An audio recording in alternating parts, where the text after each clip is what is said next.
Só Deus sabe. Vai com Deus. Graças a Deus.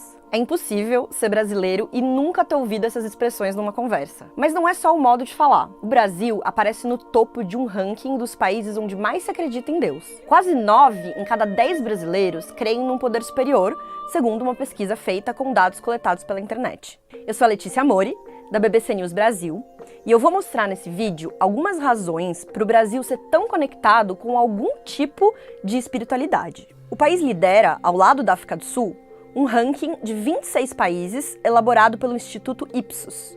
Logo atrás vem a Colômbia, México, Peru e Turquia.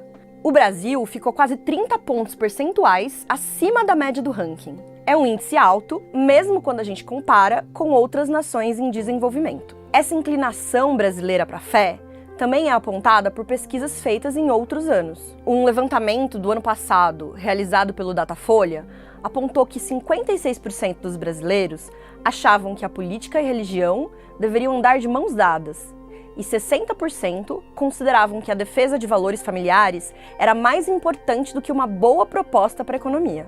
A principal razão para explicar esses índices lá em cima está na própria formação da sociedade brasileira. É o que me explicaram os professores Nina Rosas e Fernando Altemeyer. É tão importante se falar de Deus, de religião, de espiritualidade, porque que essas são forças fundamentais no Brasil.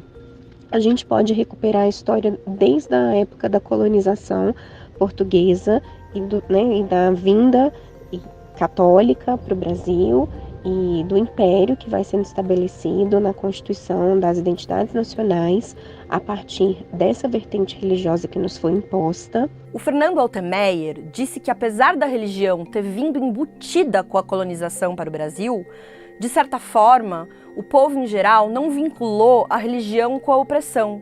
Segundo ele, os brasileiros separaram a figura de Deus da figura do missionário e ficaram com a figura de Deus. O sociólogo da religião e professor da USP, Ricardo Mariano, também aponta que a religião ou a espiritualidade nunca foram combatidas no Brasil do mesmo jeito que foram na Europa, quando surgiu o movimento iluminista. O iluminismo foi um movimento contrário à monarquia e que valorizava a racionalidade, a ciência e a secularização, ou seja, quando não se olha ao mundo pelas lentes da religião.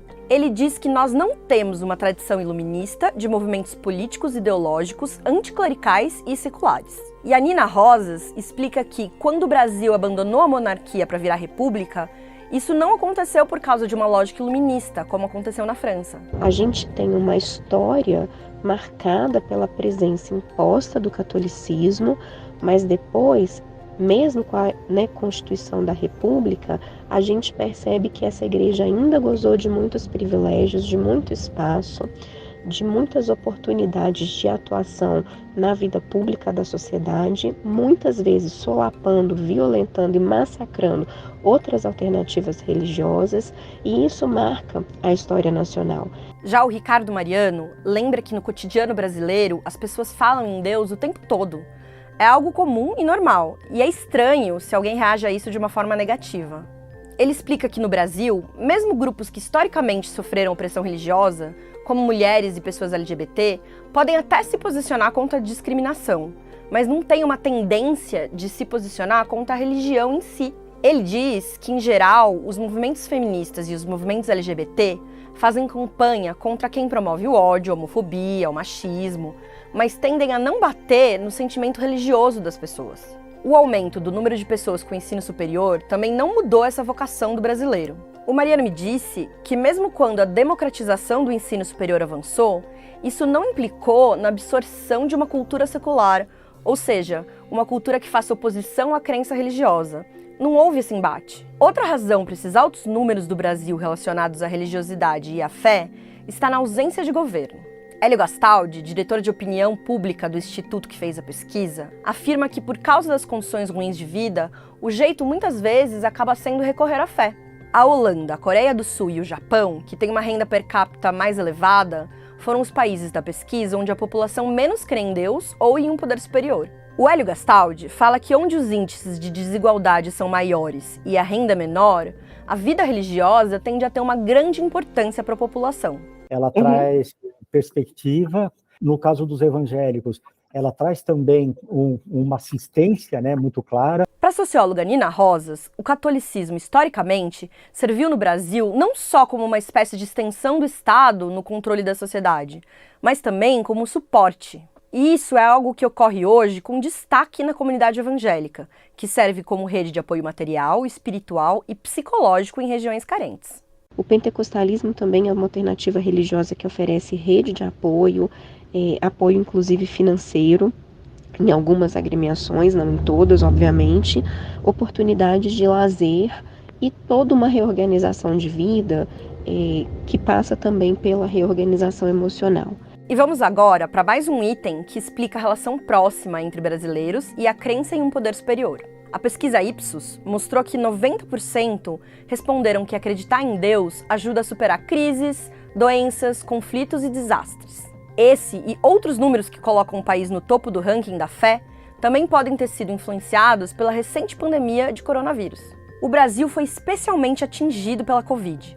Foram centenas de milhares de mortes e muitas críticas pela falta de uma resposta eficiente à pandemia. Quando uma população é atingida por uma tragédia, depois de uma grande crise, há uma propensão a se apegar à espiritualidade.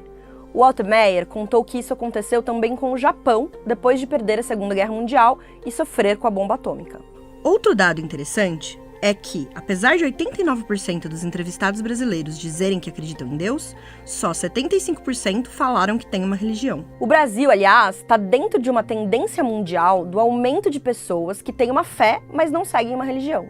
Entre os jovens, isso está bem aparente. Uma outra pesquisa Datafolha mostra que na faixa entre 16 e 24 anos, o grupo dos sem religião já é maior que o número de evangélicos e católicos. A minha colega Thaís Carrança conversou com a cientista social Silvia Fernandes, que explicou que essas pessoas não estão vinculadas a uma igreja, mas podem ter crenças que são relacionadas a alguma religião.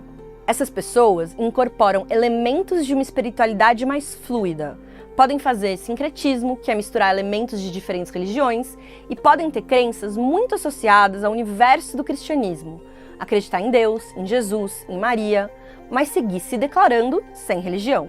E com isso, eu fico por aqui. Conte nos comentários o que você acha de tudo isso. E siga a gente no YouTube, nas redes sociais e em bbcbrasil.com. Obrigada e até a próxima!